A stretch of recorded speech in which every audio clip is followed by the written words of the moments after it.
ਸ਼ਹੀਦ ਕਰਤਾਰ ਸਿੰਘ ਸਰਾਭਾ।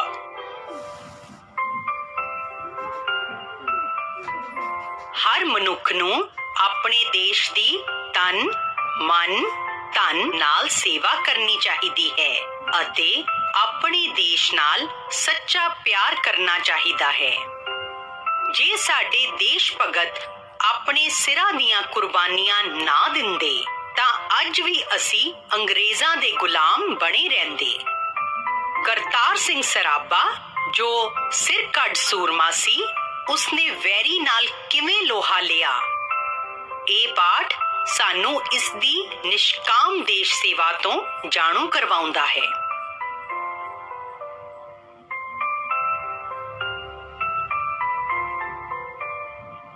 ਭਾਰਤ ਦਾ ਇਤਿਹਾਸ ਦੇਸ਼ ਭਗਤਾਂ ਦੀਆਂ ਕੁਰਬਾਨੀਆਂ ਨਾਲ ਭਰਪੂਰ ਹੈ।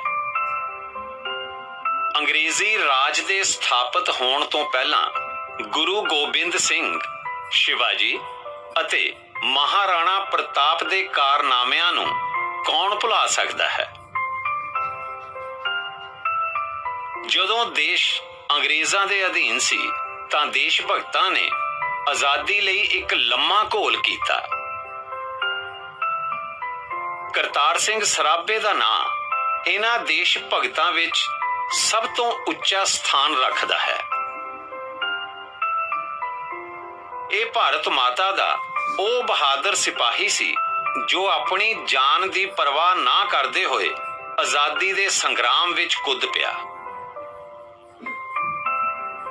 ਕਰਤਾਰ ਸਿੰਘ ਸਰਾਭਾ ਦਾ ਜਨਮ ਮਾਤਾ ਸਾਹਿਬ ਕੌਰ ਦੀ ਕੁੱਖੋਂ 24 ਮਈ 1896 ਈਸਵੀ ਨੂੰ ਪਿੰਡ ਸਰਾਭਾ, ਜ਼ਿਲ੍ਹਾ ਲੁਧਿਆਣਾ ਵਿੱਚ ਹੋਇਆ। ਇਸ ਦੇ ਪਿਤਾ ਸਰਦਾਰ ਮੰਗਲ ਸਿੰਘ ਇਸ ਨੂੰ ਬਚਪਨ ਵਿੱਚ ਹੀ ਸਦੀਵੀ ਵਿਛੋੜਾ ਦੇ ਗਏ ਸਨ। ਕਰਤਾਰ ਸਿੰਘ ਦੀ ਛੋਟੀ ਭੈਣ ਦਾ ਨਾਂ ਧਨ ਕੌਰ ਸੀ। ਦੋਵਾਂ ਦਾ ਪਾਲਣ ਪੋਸ਼ਣ ਉਹਨਾਂ ਦੇ ਦਾਦਾ ਸਰਦਾਰ ਬਦਨ ਸਿੰਘ ਨੇ ਕੀਤਾ। ਬਦਨ ਸਿੰਘ ਕ੍ਰਾਂਤੀਕਾਰੀਆਂ ਦਾ ਹਮਦਰਦ ਸੀ। ਇਉਂ ਦੇਸ਼ ਭਗਤੀ ਦੀ ਗੁੜਤੀ ਕਰਤਾਰ ਸਿੰਘ ਨੂੰ ਵਿਰਸੇ ਵਿੱਚ ਹੀ ਮਿਲੀ ਸੀ। ਕਰਤਾਰ ਸਿੰਘ ਨੇ ਮੁੱਢਲੀ ਵਿੱਦਿਆ ਪਿੰਡ ਦੇ ਸਕੂਲ ਤੋਂ ਹੀ ਪ੍ਰਾਪਤ ਕੀਤੀ। ਉਚੇਰੀ ਪੜ੍ਹਾਈ ਲਈ ਉਹ ਖਾਲਸਾ ਸਕੂਲ ਵਿੱਚ ਵੀ ਪੜ੍ਹਦਾ ਰਿਹਾ। ਇਸ ਤੋਂ ਪਿੱਛੋਂ ਖਾਲਸਾ ਸਕੂਲ ਛੱਡ ਕੇ ਆਰੀਆ ਸਕੂਲ ਲੁਧਿਆਣਾ ਵਿੱਚ ਜਾ ਦਾਖਲ ਹੋਇਆ। ਬਚਪਨ ਵਿੱਚ ਸਕੂਲ ਵਿੱਚ ਪੜ੍ਹਦਿਆਂ ਹੀ ਉਸ ਦੀ ਫੁਰਤੀ ਤੇ ਉਸ ਦੀਆਂ ਅਨੋਖੀਆਂ ਰੁਚੀਆਂ ਕਰਕੇ ਮੁੰਡਿਆਂ ਨੇ ਉਸ ਦਾ ਨਾਂ ਅਫਲਾਤੂਨ ਪਾਇਆ ਹੋਇਆ ਸੀ। ਕਰਤਾਰ ਸਿੰਘ ਨੂੰ ਉਚੇਰੀ ਵਿੱਦਿਆ ਲਈ ਅਮਰੀਕਾ ਭੇਜਿਆ ਗਿਆ। 1912 ਈਸਵੀ ਨੂੰ ਉਹ ਸਾਨ ਫਰਾਂਸਿਸਕੋ ਦੀ ਬੰਦਰਗਾਹ ਉੱਤੇ ਉਤਰਿਆ। ਦਾਦੇ ਨੇ ਤਾਂ ਕਰਤਾਰ ਸਿੰਘ ਨੂੰ ਉਚੇਰੀ ਵਿੱਦਿਆ ਦੇ ਮਕਸਦ ਲਈ ਅਮਰੀਕਾ ਭੇਜਿਆ ਸੀ, ਪਰੰਤੂ ਅਮਰੀਕਾ ਦੀ ਧਰਤੀ ਤੇ ਪੈਰ ਧਰਦਿਆਂ ਹੀ ਜੋ ਨਸਲੀ ਵਿਤਕਰੇ ਦਾ ਭੈੜਾ ਸਲੂਕ ਉਸਨੇ ਭਾਰਤੀਆਂ ਨਾਲ ਹੁੰਦਾ ਵੇਖਿਆ, ਉਸਨੇ ਉਹਦੇ ਜੀਵਨ ਦੀ ਕਾਇਆ ਹੀ ਪਲਟ ਦਿੱਤੀ। ਜਹਾਜ਼ੋਂ ਉਤਰਦਿਆਂ ਹੀ ਉਹਦੇ ਨਾਲ ਇੱਕ ਘਟਨਾ ਘਟੀ। ਇਮੀਗ੍ਰੇਸ਼ਨ ਦੇ ਮਹਿਕਮੇ ਦੇ ਇੱਕ ਵੱਡੇ ਅਫਸਰ ਨੇ ਕਰਤਾਰ ਸਿੰਘ ਨੂੰ ਪੁੱਛਿਆ, ਤੂੰ ਇੱਥੇ ਕੀ ਕਰਨ ਆਇਆ ਹੈ? ਮੈਂ ਪੜ੍ਹਨ ਵਾਸਤੇ ਆਇਆ ਹਾਂ। ਤੈਨੂੰ ਪੜ੍ਹਨ ਵਾਸਤੇ ਆਪਣੇ ਦੇਸ਼ ਹਿੰਦੁਸਤਾਨ ਵਿੱਚ ਪੜ੍ਹਨ ਲਈ ਕਿਤੇ ਥਾਂ ਨਾ ਮਿਲੀ? ਹਿੰਦੁਸਤਾਨ ਵਿੱਚ ਪੜ੍ਹਨ ਲਈ ਬਹੁਤ ਥਾਵਾਂ ਹਨ, ਪਰ ਮੈਂ ਵਰਤਮਾਨ ਸਮੇਂ ਦੀ ਚੰਗੀ ਵਿੱਦਿਆ ਕੈਲੀਫੋਰਨੀਆ ਯੂਨੀਵਰਸਿਟੀ ਵਿੱਚ ਪੜ੍ਹਨ ਆਇਆ ਹਾਂ। ਜੇ ਤੈਨੂੰ ਉਤਰਨ ਨਾ ਦਿੱਤਾ ਜਾਵੇ? ਅਫਸਰ ਨੇ ਪੁੱਛਿਆ। ਇਹ ਬੜੀ ਬੇਇਨਸਾਫੀ ਹੋਵੇਗੀ। ਜੇ ਵਿਦਿਆਰਥੀਆਂ ਨੂੰ ਵੀ ਇਹੋ ਜਿਹੀਆਂ ਔਕੜਾਂ ਦਾ ਸਾਹਮਣਾ ਕਰਨਾ ਪਵੇ ਤਾਂ ਸੰਸਾਰ ਵਿੱਚ ਉੱਨਤੀ ਕਿਵੇਂ ਹੋ ਸਕੇਗੀ? ਜੇ ਮੈਨੂੰ ਨਾ ਰੋਕਿਆ ਜਾਵੇ ਅਤੇ ਮੈਂ ਜਾ ਕੇ ਵਿੱਦਿਆ ਹਾਸਲ ਕਰ ਲਵਾਂ ਤਾਂ ਹੋ ਸਕਦਾ ਹੈ ਕਿ ਮੈਂ ਹੀ ਸੰਸਾਰ ਦੇ ਭਲੇ ਲਈ ਕੋਈ ਅਜਿਹਾ ਕੰਮ ਕਰਾਂ ਜਿਹੜੇ ਮੇਰੇ ਅਨਪੜ੍ਹ ਰਹਿਣ ਕਰਕੇ ਨਹੀਂ ਹੋ ਸਕਦਾ। ਇਸ ਤਰ੍ਹਾਂ ਸੰਸਾਰ ਨੂੰ ਭਾਰਾ ਘਾਟਾ ਪੈ ਸਕਦਾ ਹੈ। ਕਿੱਡਾ ਸੋਹਣਾ ਉੱਤਰ ਸੀ। ਇਸ ਦੇ ਅੱਗੇ ਹੋਰ ਕੀ ਗੱਲ ਹੋ ਸਕਦੀ ਸੀ। ਅਫਸਰ ਲਾਜਵਾਬ ਹੋ ਗਿਆ ਤੇ ਕਰਤਾਰ ਸਿੰਘ ਨੂੰ ਆਗਿਆ ਮਿਲ ਗਈ। ਉੱਥੋਂ ਇਹ ਸਿੱਧਾ ਯੂਲੋ ਕਾਉਂਟੀ ਚਲਾ ਗਿਆ। ਉੱਥੇ ਕਰਤਾਰ ਸਿੰਘ ਨੇ ਖੁਰਮਾਨੀਆਂ, ਸੇਬ ਆਦਿ ਦੇ ਬਾਗ ਵਿੱਚ ਫਲ ਤੋੜਨ ਦਾ ਕੰਮ ਕਰਨਾ ਸ਼ੁਰੂ ਕਰ ਦਿੱਤਾ। ਇਸ ਕੰਮ ਦੇ ਉਸਨੂੰ ਦਿਹਾੜੀ ਦੇ $2-3 ਮਿਲ ਜਾਂਦੇ ਸਨ, ਪਰੰਤੂ ਉਸਨੂੰ 2-3 ਮਹੀਨਿਆਂ ਵਿੱਚ ਹੀ ਅਮਰੀਕਾ ਦੇ ਤਿਰਸਕਾਰ ਨਾਲ ਭਰੇ ਵਾਤਾਵਰਣ ਦੀ ਸੋਝੀ ਹੋ ਗਈ। ਅਮਰੀਕਾ ਵਿੱਚ ਕਰਤਾਰ ਸਿੰਘ ਕੁਝ ਸਮਾਂ ਇੱਕ ਬਿਰਧ ਔਰਤ ਕੋਲ ਰਿਹਾ। ਜਦੋਂ ਅਮਰੀਕਾ ਦੀ ਆਜ਼ਾਦੀ ਦਾ ਦਿਨ ਆਇਆ ਤਾਂ ਉਸ ਔਰਤ ਨੇ ਆਪਣੀ ਦੇਸ਼ ਦੀ ਆਜ਼ਾਦੀ ਦੇ ਪਰਵਾਨਿਆਂ ਦੀਆਂ ਤਸਵੀਰਾਂ ਨੂੰ ਫੁੱਲ ਚੜਾਏ। ਕਰਤਾਰ ਸਿੰਘ ਨੇ ਉਸ ਨੂੰ ਪੁੱਛਿਆ, ਮੈਡਮ ਜੀ, ਤੁਸੀਂ ਕਿਸ ਗੱਲ ਦੀ ਖੁਸ਼ੀ ਮਨਾ ਰਹੇ ਹੋ? ਉੱਤਰ 'ਚ ਉਸ ਔਰਤ ਨੇ ਕਿਹਾ, ਅੱਜ ਦੇ ਦਿਨ ਸਾਡਾ ਦੇਸ਼ ਆਜ਼ਾਦ ਹੋਇਆ ਸੀ। ਇਸ ਘਟਨਾ ਨਾਲ ਕਰਤਾਰ ਸਿੰਘ ਭਾਰਤ ਨੂੰ ਗੁਲਾਮੀ ਦੀਆਂ ਜ਼ੰਜੀਰਾਂ ਵਿੱਚੋਂ ਛੁਡਾਉਣ ਦੇ ਸੁਪਨੇ ਲੈਣ ਲੱਗਾ। ਇੱਕ ਦਿਨ ਕਰਤਾਰ ਸਿੰਘ ਦੀ ਮੁਲਾਕਾਤ ਬਾਬਾ ਜਵਾਲਾ ਸਿੰਘ ਗਦਰੀ ਨਾਲ ਹੋਈ। ਬਾਬਾ ਜਵਾਲਾ ਸਿੰਘ ਕਰਤਾਰ ਸਿੰਘ ਨਾਲ ਗੱਲਬਾਤ ਕਰਕੇ ਚੋਖੇ ਪ੍ਰਭਾਵਿਤ ਹੋਏ। ਉਹਨਾਂ ਨੇ ਕਰਤਾਰ ਸਿੰਘ ਨੂੰ ਬਰਕਲੇ ਯੂਨੀਵਰਸਿਟੀ ਵਿੱਚ ਦਾਖਲ ਹੋਣ ਲਈ ਵੀ ਪ੍ਰੇਰਿਆ। ਸੰਤ ਤੇਜਾ ਸਿੰਘ, ਭਾਈ ਜਵਾਲਾ ਸਿੰਘ ਠੱਠੀਆਂ ਅਤੇ ਲਾਲਾ ਹਰਦਿਆਲ ਆਦਿ ਦੀ ਸਹਾਇਤਾ ਨਾਲ ਕਰਤਾਰ ਸਿੰਘ ਸਰਾਭਾ ਆਸਟਰੀਆ ਤੋਂ ਬਰਕਲੇ ਆ ਗਿਆ। ਬੰਗਾਲ ਵਿੱਚ ਵਿੱਦਿਆ ਪ੍ਰਾਪਤੀ ਸਮੇਂ ਭਾਵੇਂ ਕਰਤਾਰ ਸਿੰਘ ਨੂੰ ਰਾਜਸੀ ਚੇਤਨਤਾ ਆ ਗਈ ਸੀ, ਪਰ ਦੇਸ਼ ਭਗਤੀ ਦੀ ਸਿੱਖਿਆ ਕਰਤਾਰ ਸਿੰਘ ਨੂੰ ਬਰਕਲੇ ਯੂਨੀਵਰਸਿਟੀ ਵਿੱਚ ਹੀ ਮਿਲੀ, ਜਿੱਥੇ ਲਾਲਾ ਹਰਦਿਆਲ ਪ੍ਰੋਫੈਸਰ ਲੱਗੇ ਹੋਏ ਸਨ। ਉਹਨਾਂ ਦੇ ਸਾਥ ਤੇ ਪ੍ਰਭਾਵ ਨੇ ਕਰਤਾਰ ਸਿੰਘ ਦੀ ਸ਼ਖਸੀਅਤ ਨਿਖਾਰ ਕੇ ਸਾਹਮਣੇ ਲਿਆਂਦੀ। 21 ਅਪ੍ਰੈਲ 1913 ਨੂੰ ਵਾਸ਼ਿੰਗਟਨ ਵਿੱਚ ਹਿੰਦੀ ਮਜ਼ਦੂਰਾਂ ਨੇ ਗਦਰ ਪਾਰਟੀ ਦੀ ਨੀਂਹ ਰੱਖੀ ਤੇ ਗਦਰ ਨਾਂ ਦਾ ਹਫ਼ਤਾਵਾਰ ਅਖਬਾਰ ਕੱਢਣ ਦਾ ਫੈਸਲਾ ਕੀਤਾ। ਅਖਬਾਰ ਦੇ ਜਾਰੀ ਕਰਨ ਵਿੱਚ ਕਰਤਾਰ ਸਿੰਘ ਸਰਾਭੇ ਨੇ ਅਹਿਮ ਭੂਮਿਕਾ ਨਿਭਾਈ। ਅਖਬਾਰ ਦੀ ਜ਼ਿੰਮੇਵਾਰੀ ਸੰਭਾਲਣ ਦੇ ਨਾਲ-ਨਾਲ ਕਰਤਾਰ ਸਿੰਘ ਨੇ ਜੰਗੀ ਸਿਖਲਾਈ ਪ੍ਰਾਪਤ ਕਰਨੀ ਵੀ ਸ਼ੁਰੂ ਕਰ ਦਿੱਤੀ। ਇਸ ਅਖਬਾਰ ਨੇ ਸਾਰੇ ਹਿੰਦੀਆਂ ਵਿੱਚ ਆਜ਼ਾਦੀ ਦਾ ਚਾਅ ਪੈਦਾ ਕਰਕੇ ਕੁਰਬਾਨੀਆਂ ਦੀ ਜਾਗ ਲਾ ਦਿੱਤੀ। ਇਸ ਵਿੱਚ ਜੋਸ਼ੀਲੀਆਂ ਤੇ ਦੇਸ਼ ਭਗਤੀ ਦੇ ਭਾਵਾਂ ਨਾਲ ਭਰਪੂਰ ਕਵਿਤਾਵਾਂ ਛਪਦੀਆਂ ਸਨ। 25 ਜੁਲਾਈ 1914 ਨੂੰ ਅੰਗਰੇਜ਼ਾਂ ਤੇ ਜਰਮਨਾਂ ਵਿੱਚ ਲੜਾਈ ਸ਼ੁਰੂ ਹੋਣ ਸਮੇਂ ਗਦਰ ਪਾਰਟੀ ਦੀ ਅਪੀਲ ਤੇ ਹਜ਼ਾਰਾਂ ਗਦਰੀ ਹਿੰਦੁਸਤਾਨ ਨੂੰ ਚੱਲ ਪਏ। ਬਹੁਤ ਸਾਰੇ ਗਦਰੀ ਕਲਕੱਤੇ ਤੇ ਮਦਰਾਸ ਦੇ ਘਾਟਾਂ ਉੱਤੇ ਹੀ ਫੜ ਲਏ ਗਏ। ਕਰਤਾਰ ਸਿੰਘ ਪਹਿਲਾਂ ਹੀ ਨਿਪਨ ਮਾਰੂ ਜਹਾਜ਼ ਤੇ ਕੋਲੰਬੋ ਆ ਗਿਆ ਅਤੇ ਇਸ ਤਰ੍ਹਾਂ 15-16 ਸਤੰਬਰ ਨੂੰ ਹਿੰਦੁਸਤਾਨ ਪਹੁੰਚ ਗਿਆ।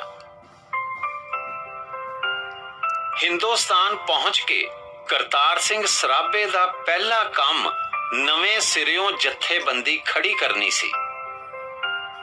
ਉਸਨੇ ਗਦਰ ਪਾਰਟੀ ਦਾ ਪ੍ਰਚਾਰ ਕੀਤਾ, ਹਥਿਆਰ ਇਕੱਠੇ ਕੀਤੇ, ਬੰਬ ਬਣਾਏ ਤੇ ਫੌਜ ਵਿੱਚ ਆਜ਼ਾਦੀ ਦਾ ਪ੍ਰਚਾਰ ਕੀਤਾ। ਹੁਣ ਗਦਰੀਆਂ ਨੇ ਇਹ ਫੈਸਲਾ ਕੀਤਾ ਕਿ ਅੰਗਰੇਜ਼ਾਂ ਵਿਰੁੱਧ ਗਦਰ ਕੀਤਾ ਜਾਵੇ। ਉਹਨਾਂ ਨੇ ਇਹ ਫੈਸਲਾ ਕੀਤਾ ਕਿ ਗਦਰ 21 ਜਨਵਰੀ 1915 ਨੂੰ ਕੀਤਾ ਜਾਵੇ। ਗਦਰ ਦੀ ਤਾਰੀਖ ਦਾ ਫੈਸਲਾ ਕਰ ਲੈਣ ਪਿੱਛੋਂ ਇਹ ਵੀ ਫੈਸਲਾ ਕੀਤਾ ਗਿਆ ਕਿ ਰਾਸ ਬਿਹਾਰੀ ਬੋਸ, ਜਿਹੜਾ ਕਿ ਬੰਬ ਆਦਿ ਬਣਾਉਣ ਦਾ ਮਾਹਰ ਹੈ, ਨੂੰ ਪੰਜਾਬ ਲਿਆਂਦਾ ਜਾਵੇ ਅਤੇ ਉਸ ਤੋਂ ਇਸ ਕੰਮ ਵਿੱਚ ਮਦਦ ਲਈ ਜਾਵੇ। ਇਸ ਕੰਮ ਵਾਸਤੇ ਲੁਧਿਆਣੇ ਵਿੱਚ ਇੱਕ ਕਾਰਖਾਨਾ ਚਾਲੂ ਕੀਤਾ ਗਿਆ। ਰਾਸ ਬਿਹਾਰੀ ਬੋਸ ਦੇ ਪੰਜਾਬ ਆਉਣ ਤੇ ਗਦਰੀ ਸਰਗਰਮੀਆਂ ਹੋਰ ਤੀਖਣ ਰੂਪ ਧਾਰ ਗਈਆਂ। ਗਦਰੀਆਂ ਨੇ ਗਦਰ ਕਰਨ ਲਈ ਮਿੱਥੀ 20 ਫਰਵਰੀ ਨੂੰ ਤਿਆਰ ਬਰ ਤਿਆਰ ਰਹਿਣ ਲਈ ਆਖ ਦਿੱਤਾ। ਗਦਰ ਸੰਦੇਸ਼ ਤੇ ਐਲਾਨੇ ਜੰਗ ਦੇ ਛਾਪੇ ਹਜ਼ਾਰਾਂ ਦੀ ਗਿਣਤੀ ਵਿੱਚ ਪਿੰਡਾਂ ਦੇ ਸਿਪਾਹੀਆਂ ਪਾਸ ਪਹੁੰਚਾਏ ਗਏ ਸਨ। ਇਹਨਾਂ ਵਿੱਚ ਸਭ ਭਾਰਤੀਆਂ ਨੂੰ ਸੱਦਾ ਸੀ, ਬਗਾਵਤ ਕਰੋ, ਅੰਗਰੇਜ਼ ਕੱਢੋ, ਅੰਗਰੇਜ਼ਾਂ ਦੀ ਹਕੂਮਤ ਖਤਮ ਕਰੋ, ਅਜਿਹਾ ਜਮਹੂਰੀ ਲੋਕ ਰਾਜ ਸਥਾਪਿਤ ਕਰੋ ਜਿੱਥੇ ਬਰਾਬਰੀ, ਕੌਮੀ ਭਾਈਚਾਰਾ ਤੇ ਆਜ਼ਾਦੀ ਬੁਨਿਆਦੀ ਅਸੂਲ ਹੋਣ। ਪਰ ਕਿਸਮਤ ਨੂੰ ਕੁਝ ਹੋਰ ਹੀ ਮਨਜ਼ੂਰ ਸੀ। ਗੋਰੀ ਹਕੂਮਤ ਨੂੰ ਕਿਸੇ ਮੁਖਬਰ ਰਾਹੀਂ ਗਦਰ ਦੀ ਤਾਰੀਖ ਦੀ ਸੂਹ ਲੱਗ ਗਈ। ਗਦਰੀਆਂ ਨੇ ਤਾਰੀਖ ਬਦਲ ਕੇ 19 ਫਰਵਰੀ ਰੱਖ ਦਿੱਤੀ, ਪਰ ਸਰਕਾਰ ਨੂੰ ਮੁਖਬਰ ਕਿਰਪਾਲ ਸਿੰਘ ਰਾਹੀਂ ਇਸ ਤਾਰੀਖ ਦਾ ਵੀ ਪਤਾ ਲੱਗ ਗਿਆ। ਸਰਕਾਰ ਨੇ ਫੌਜੀਆਂ ਨੂੰ ਬੇਹਥਿਆਰ ਕਰਕੇ ਗਦਰੀਆਂ ਦੀਆਂ ਗ੍ਰਿਫਤਾਰੀਆਂ ਸ਼ੁਰੂ ਕਰ ਦਿੱਤੀਆਂ। ਕਰਤਾਰ ਸਿੰਘ ਸਰਾਭਾ, ਹਰਨਾਮ ਸਿੰਘ ਟੁੰਡੀਲਾਟ ਤੇ ਜਗਤ ਸਿੰਘ ਨੂੰ ਵੀ ਗ੍ਰਿਫਤਾਰ ਕਰ ਲਿਆ ਗਿਆ। ਇਹਨਾਂ ਨੂੰ ਗੰਡੀ ਵਿੰਡ ਦੇ ਰਸਾਲਦਾਰ ਗੰਡਾ ਸਿੰਘ ਨੇ ਗੱਦਾਰੀ ਕਰਕੇ ਫੜਾਇਆ ਸੀ। ਕਰਤਾਰ ਸਿੰਘ ਸਰਾਭੇ ਤੇ ਉਸ ਦੇ ਸਾਥੀਆਂ ਵਿਰੁੱਧ ਰਾਜਧਰੋਹ, ਫੌਜਾਂ ਨੂੰ ਵਿਗਾੜਨ, ਡਾਕਿਆਂ ਤੇ ਕਤਲਾਂ ਦਾ ਮੁਕੱਦਮਾ ਚਲਾਇਆ ਗਿਆ। ਇਸ ਮੁਕੱਦਮੇ ਦੌਰਾਨ ਕਰਤਾਰ ਸਿੰਘ ਸਰਾਭੇ ਦੇ ਪੱਕੇ ਇਰਾਦੇ ਅਤੇ ਹੌਸਲੇ ਦੇ ਕਈ ਪ੍ਰਮਾਣ ਮਿਲਦੇ ਹਨ। ਉਸ ਦਾ ਇੱਕੋ ਨਿਸ਼ਾਨਾ ਸੀ ਆਜ਼ਾਦੀ। ਜੱਜਾਂ ਦੀਆਂ ਨਜ਼ਰਾਂ ਵਿੱਚ ਕਰਤਾਰ ਸਿੰਘ ਇਹਨਾਂ 61 ਦੋਸ਼ੀਆਂ ਵਿੱਚੋਂ ਸਭ ਤੋਂ ਵੱਧ ਖਤਰਨਾਕ ਸੀ। ਇਸ ਬਾਰੇ ਗੁਪਤ ਰਿਪੋਰਟ ਬਾਕੀ ਸਾਰਿਆਂ ਨਾਲੋਂ ਭਾਰੀ ਸੀ। ਅਮਰੀਕਾ ਤੋਂ ਲੈ ਕੇ ਭਾਰਤ ਪਹੁੰਚਣ ਤੱਕ ਦੀ ਹਰ ਘਟਨਾ 'ਚ ਇਸ ਦਾ ਰੋਲ ਰਿਹਾ ਸੀ। ਇੱਕ ਵਾਅਦਾ ਮੁਆਫ ਗਵਾਹ ਸੁੱਚਾ ਸਿੰਘ ਦੇ ਬਿਆਨ ਮੁਤਾਬਕ ਕਰਤਾਰ ਸਿੰਘ ਦੀ ਸਵੇਰ ਦੀ ਅਰਦਾਸ ਹੁੰਦੀ ਸੀ, ਮਾਰੋ ਫਿਰੰਗੀ, ਤੇ ਉਸ ਦਾ ਧਰਮ ਸੀ ਯੂਰਪੀਨਾਂ ਨੂੰ ਮਾਰਨਾ। ਇਸ ਮੁਕੱਦਮੇ ਦਾ ਫੈਸਲਾ 13 ਸਤੰਬਰ 1915 ਨੂੰ ਸੁਣਾਇਆ ਗਿਆ। 24 ਗਦਰੀਆਂ ਨੂੰ ਫਾਂਸੀ ਦਾ ਹੁਕਮ ਹੋਇਆ। ਕਰਤਾਰ ਸਿੰਘ ਸਰਾਭਾ ਨੂੰ ਵੀ ਫਾਂਸੀ ਦਾ ਹੁਕਮ ਦਿੱਤਾ ਗਿਆ। ਉਸ ਵਕਤ ਸਾਰੇ ਗਦਰੀਆਂ ਦੇ ਚਿਹਰੇ ਦਗ ਰਹੇ ਸਨ। ਅਥਾਹ ਜੋਸ਼ ਉਹਨਾਂ ਦੀਆਂ ਰਗਾਂ 'ਚ ਠਾਠਾਂ ਮਾਰ ਰਿਹਾ ਸੀ। 24 ਗਦਰੀਆਂ ਨੂੰ ਫਾਂਸੀ ਲੱਗਣਾ ਕੋਈ ਮਾਮੂਲੀ ਘਟਨਾ ਨਹੀਂ ਸੀ।